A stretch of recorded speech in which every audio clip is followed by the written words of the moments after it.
வந்து நம்ம யாரை பற்றி பார்க்க போகிறோம்னா, இங்கே 2 பேருக்கு தான் போட்டி. ஒன்று டிஎம்கே, இன்னொன்று டிவிகே அப்படின்னு சொல்லிட்டு இருக்க டிவிகே தலைவர் விஜய் அவர்கள் ஒரு அரசியல் பயணத்தை இப்போ தான் ஆரம்பிச்சிருக்காரு. அவருக்கு அரசியல் புரிதல்ங்கிறது இருக்கா இல்லையாங்கிறது மக்களாகிய நீங்கள் தான் சொல்லணும். ஏன்னா ஒரு 2 மாதங்களுக்கு முன்னாடி அவங்களோட செயலாளர் தான் சொன்ன அருண்ராஜ்னு நினைக்கிறேன். அவங்க தான் ஒரு மகாபலிபுரத்தில் ஒரு கட்சி ரூ. 1000 அனௌன்ஸ் பண்ணுது, இன்னொரு கட்சி வந்து நாங்கள் தேர்தலுக்கு போனால் ரூ. 2000 ஜெயிச்சா வந்து ரூ. 2000 கொடுக்குறோம் அப்படின்னு சொல்லியிருந்தாங்க. அப்படின்னு சொல்லி இப்படி காசை கொடுத்துட்டே இருந்தால் இந்த காசை எங்கேருந்து கொடுக்குறாங்க அப்படின்னு மக்கள் பணத்துலேருந்து தான் மக்களுக்கு கொடுக்குறாங்கங்கிறத தெரியும். ஆனால் ஒரு கேள்வியாக கேட்கணும்னு கேட்டிருந்தாங்க.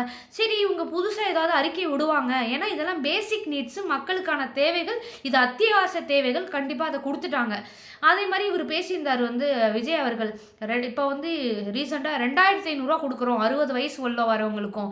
இதை ஆல்ரெடி அவங்க பண்ணிட்டு தான் இருக்கிறாங்க. குடும்ப தலைவிகளுக்கு ரூ. 1000 கொடுக்குறாங்க. அடுத்த தடவை அவங்களோட ஆட்சி வந்துச்சுன்னா கண்டிப்பாக இன்க்ரீஸ் பண்ணி தான் கொடுக்க போகிறாங்க. 60 வயசுக்கு அப்புறம் இருக்க முதியவர்கள், பெண்கள், யாருனாலுமே வந்து இன்னும் அவங்களுக்கு ஒரு ஸ்கீமில் வந்து காசு கொடுத்துட்டு தான் இருக்காங்க. ஆக மொத்தம் ஒரு தேவைக்கான உரிமை தொகை வந்து வந்துக்கிட்டு தான் இருக்குது. இதில் எனக்கு வந்து பெருசாக உடன்பாடு இல்லை. ஆளும் கட்சி பண்ணுறதையே நான் காப்பி பேஸ்ட் பண்ணுறேன், படத்தில் தான் காப்பி பேஸ்ட் இருக்குன்னா ஒரு ஸ்கீம்லேயும் காப்பி பேஸ்ட் இருக்குதுங்கிறது நான் விருப்பப்படாத ஒரு விஷயம். என்னோட நோக்கம் வேறு மாதிரி இருந்துச்சு. என்னோட எதிர்பார்ப்பு வந்து புதுசாக ஒரு உத்வேகமாக ஒரு தலைவர் வராரு, சர்க்கார் படத்தில் பண்ண விஜய் இலவசங்களை தூக்கி எறிங்க, டிவியை தூக்கி எறிங்க, கிரைண்டர் தூக்கி எறிங்கன்னு தூக்கி போட்டார். இப்போ இவர் வந்து மற்ற கட்சிகளுக்கு போட்டியாக நான் அவங்க ரூ. 1000 கொடுக்குறாங்களா, ரூ. 2000 கொடுக்குறாங்களா, நான் ரூ. 2500 கொடுக்குறேன், இதில் எங்கெங்க வந்து மாற்றம் வரப்போகுது? எனக்கு ஒன்றுமே புரியல. மாற்றம்ங்கிறது அடிப்படை தேவைகளில் அவங்க பூர்த்தி செஞ்சுட்டாங்க. அடுத்து நம்ம என்ன பண்ணுவோம்? நம்ம வந்தா அதாவது இவர் சொன்னார், பாத்ரூம் கதவுகளாக இல்லை, அரசு பள்ளிகளில் நீங்கள் போய் பாருங்கள். அதாவது டிவிகே தொண்டர்களாக இருக்கட்டும், இல்லை டிவிகே கட்சி நிர்வாகிகளாக இருக்கட்டும், போய் பாருங்கள். எல்லா பக்கமும், அதாவது அரசு மருத்துவமனைகளாக இருக்கட்டும், அதாவது பஸ் ஸ்டாப்பாக இருக்கட்டும், பேருந்து நிலையங்களாக இருக்கட்டும், அதே மாதிரி வந்து பார்த்திங்கன்னா பள்ளிக்கூடங்களாக இருக்கட்டும், எல்லா பக்கத்துலேயும் நிதி ஒதுக்கி காசு அதாவது செலவு பண்ணுறாங்க தான். அதை திரும்ப வச்சுக்கிறதுக்கு மக்கள்கிட்ட மற்ற கண்ட்ரிகள் எல்லாம் இருக்கும்போது ஒரு தடவை நம்ம யூஸ் பண்ணிட்டா அதை வந்து தண்ணி ஊற்றிட்டு வரணும். அந்த இது அதாவது கவர்மெண்ட் சொத்து, நம்ம சொத்து மாதிரி அதை சேதப்படுத்தக்கூடாது யாருக்குமே என்ன இல்லை. ஸ்கூலை பூட்டிட்டு போனாங்கன்னா வந்து பசங்களாம் வந்து அடித்து உடைச்சிட்டாங்கன்னா அதுக்கு வந்து கவர்மெண்ட் மேலே எப்படி தப்பு சொல்கிறது? ஸோ நம்ம வந்து வாரியர்னு சொல்கிறோம், அந்த வாரியர் தானே எல்லாம் உடைக்கிறாங்க. ஸோ நம்மக்கிட்ட இளைஞர்கள்கிட்ட மாற்றம் வரணும். அதே மாதிரி பள்ளிகளில் பாத்ரூம் இல்லாத பள்ளிக்கூடம்லாம் இருக்குங்கிறாங்க. அவ்வளோ நிதி கொடுத்து நான் கவர்மெண்ட் ஸ்கூலில் தாங்க 12வது வரையும் படித்தேன். நான் படித்ததுலேருந்தே எங்கள் ஸ்கூலில் பாத்ரூம் இருக்குது, பாத்ரூமில் கதவு இருக்குது. எனக்கு இவர் எங்கேருந்து சொல்கிறாருனே தெரியல. எல்லா கவர்மெண்ட் ஸ்கூலுக்கும் நிதி ஒதுக்கி செஞ்சுட்டு தான் இருக்காங்க. ஆனால் யூஸ் பண்ணுறோம்ல, நம்ம குழந்தைங்கக்கிட்ட மாற்றம் வரணும். அந்த இதை ஏன்னா உங்கள் பின்னாடி ஒரு இளைஞர்கள் கூட்டமே இருக்குது. உங்களால் நினச்சா அவங்களெல்லாம் மாற்ற முடியும். ஏன்னா ஒரு அன்பான ஒருத்தவங்க சொன்னாங்கன்னா 1000 பேர் கேட்பாங்க. உங்களோட அன்பை நீங்கள் அப்படி தான் யூட்டிலைஸ் பண்ணணும்னு நான் நினைப்பேன். அதே மாதிரி நான் அவங்க இந்த ஸ்கீம் கொடுத்துருக்காங்க, அந்த ஸ்கீம் கொடுத்துருக்காங்க, நான் அதில் கூட்டித்தரேன், பெருக்கித்தரேன், இதுக்கு நாங்கள் உங்களை எதிர்பார்க்கல. ஏன்னா அது தானாக நடக்கும். இப்போ கொலை, கொள்ளை, திருட்டு நடக்குதுங்கிறீங்களே, அதெல்லாம் ஏன் நடக்குது? வேலையின்மை, அது ஒரு பெரிய பிரச்சனையாக இருக்குது. இந்தியா அடுத்த பொருளாதாரத்தில் அடுத்த பெரிய நாடாக ஆகணும்னா வேலையின்மை அப்படிங்கிற ஒரு விஷயம். இன்றைக்கி பள்ளிக்கூடம் போனால் மட்டும் நமக்கு அறிவு கிடையாதுங்க. வெறும் சர்டிஃபிகேட்டை வச்சு எதுவுமே பண்ண முடியாது. அறிவு சார்ந்த அந்த மாணவர்களை எப்படி வந்து மேலே கொண்டுட்டு வரணும் அப்படிங்கிறத பார்க்கணும். ஏன்னா வேலை வாய்ப்பை கொடுக்கறதுக்கு நீங்கள் ஆட்சிக்கு வந்தால் என்ன பண்ணுவீங்க?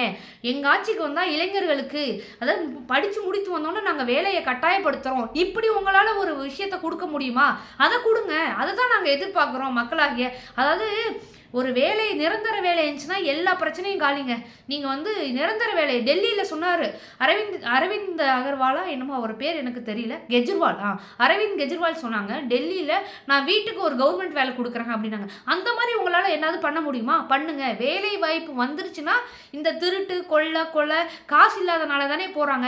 நீங்கள் 1000 பேசிக் நீட்ஸை தாண்டி 2500 கூட்டுறேன்னு அவனை சோம்பேறியாக்கி வேலைக்கு போக விடாமல் காசு தின்னோன்னா அவன் திருட போனான். இதுதான் நடந்துட்டு இருக்கு.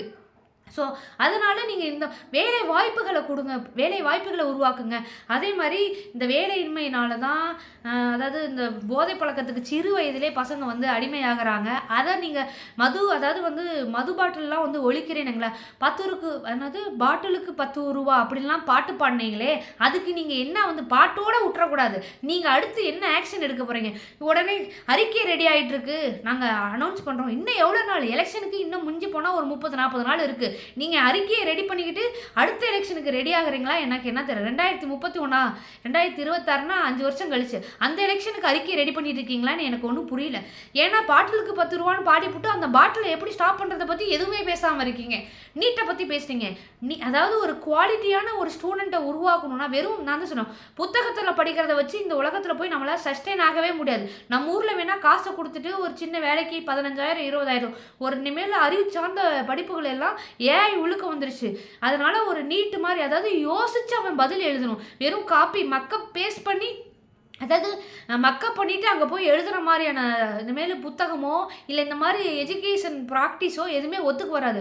அவன் வந்து கேஸ் ஸ்டடி, அதாவது அந்த கொஸ்டினை படித்து அவங்க அதை புரிஞ்சு அதுக்கப்புறம் அவங்க ஆன்சர் பண்ணணும். இந்த மாதிரியான படிப்பு சம்மந்தமான விஷயங்கள் பண்ணாதான் அவங்களுக்கு நல்ல வேலைகள் கிடைக்கும்.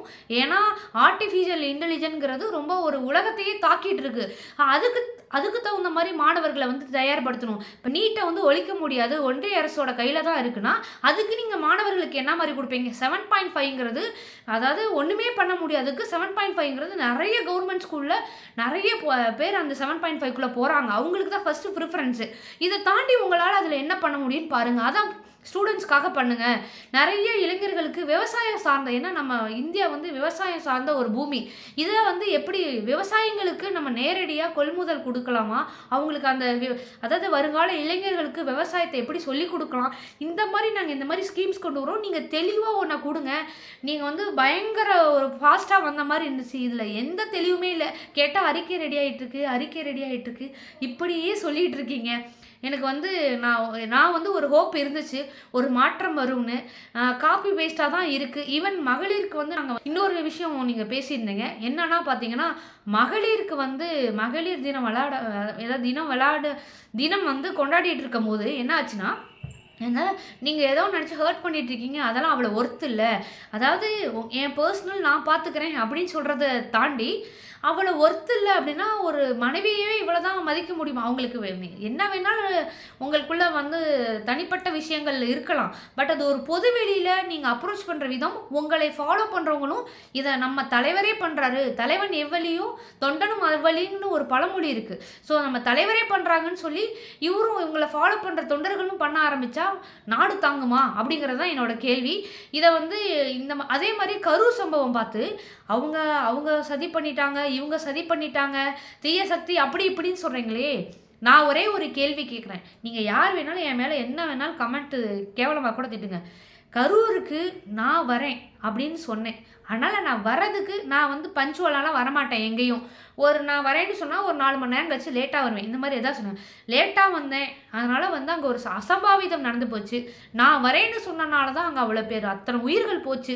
அதுக்கு நானும் ஒரு காரணம், நானும் ஒரு பொறுப்பேற்றுக்கிறேன், என்னை மனசார மன்னிச்சிருங்க அப்படின்னு நீங்கள் கேட்டிருந்தீங்கன்னா நீங்கள் ஒரு தலைவர். அப்படி ஒரு விஷயமே என்னால் நடக்கலை, யாரோ சதி பண்ணாங்க, இப்படி தான். அதாவது ஒரு தலைவர் வந்து பெருந்தன்மையாக இருக்கணும். என்னால் தான் நடந்துச்சு, என்னை மன்னிச்சிருங்க அப்படின்னு கேட்டிருந்தா அவருக்கு தலைவருக்கான ஒரு பெரிய ஒரு தகுதி இருந்ததா நான் நினச்சிருப்பேன். இதெல்லாம் வந்து ரொம்ப நான் வந்து எக்ஸ்பெக்ட் பண்ணிட்டு இருந்தேன். ஒரு இளம் தலைவர் வந்துட்டு இருக்காரு, நிறைய செய்வாங்க, இவ்வளோ யங்ஸ்டர்ஸ் அவங்க பின்னாடி இருக்காங்க அப்படின்னு. இதெல்லாம் யோசிக்கும் போது இன்னும் அவருக்கு ஒரு புரிதலோ ஒரு தெளிவு எல்லாமே ஒரு ஃபேம், நம்ம பின்னாடி இவ்வளோ பேர் வராங்கன்னு அவர் இந்த சினிமாவில் வந்து எப்படின்னா நம்ம இவ்வளோ பேர் நிறைய பேர் என்ன ஃபேன்ஸ் இருக்காங்கல்ல, அந்த மாதிரி ஃபேன்ஸாக தான் பார்க்குறாரு மக்கள் இவ்வளோ பின்னாடி நிற்கிறதுனால. இது வந்து எனக்கு இந்த மாற்றம் இல்லையே நான் நினச்சிருக்கேன். இன்னும் ஒரு 30 நாள் தான் இருக்குது. அவரோட அடுத்த நகர்வுகள் எப்படி இருக்குன்னு தெரியல. கண்டிப்பாக பார்ப்போம், அடுத்தடுத்து பேசுவோம். நன்றி.